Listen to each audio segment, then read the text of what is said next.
Hi everyone, আজকে হলো আমার বোনের বার্থডে। তো এই বছর আমরা সেভাবে একটা বার্থডে সেলিব্রেট করা হয়নি।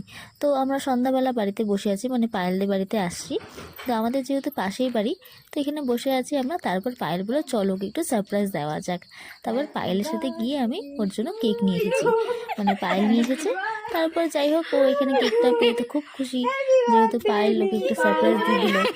আর বার্থডে সারপ্রাইজ পেতে কে না আমরা ভালোবাসে বলো। গিয়েছিলাম যেহেতু কেক সারাদিন আনতে, সেভাবে কিছু মানে একটা পায়েল করা নয়। হয়নি, তো আমরা পায়েল ওর এদিকে জন্য দিক থেকে কেক নিয়ে এসেছে। কেক নিয়ে আসলাম, তাই ও এই যে এখন বার্থডে গার্ল কেকটা কাটবে। এখন কাটা হবে স্যার বাই কেক। সুন্দর করে তোকে এসের কাটাইছে তেমন এত হইলো bye bye bye bye bye. এই যে বার্থডে গার্ল, দাঁড়া কেক কাটিং করো। বস না তান বসো পাশে, যা যা যা আসো আসো কি কাটবে যা যা যা আসো আসো আসো আসো।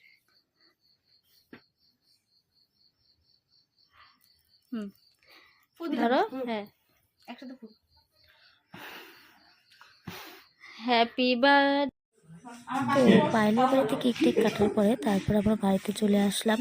তো পায়েল ওখানে বানিয়েছিল এগরোল আর অনেক কিছুই বানিয়েছিল, কিন্তু ক্লিপগুলো নেওয়া হয়নি কারণ আমার স্টোরি। তারপর আমরা বাড়িতে চলে আসলাম আর এখানে নিয়ে এসেছে ওর জন্য কেক। সারাদিন তো সেই একটা সেলিব্রেট করা হয়নি, তার জন্য এখন সন্ধ্যা আবার আরেকটা কেক কাটা। Happy birthday to you, happy birthday to you, happy birthday. এইভাবে ওর বার্থডে সেলিব্রেট হলো। তো আজকের ব্লগটি এতটুকুই। তোমাদের যদি আমার ব্লগ ভালো লাগে অবশ্যই একটা লাইক কমেন্ট সাবস্ক্রাইব করো আর আমার বোনকে মন ভরে আশীর্বাদ করো।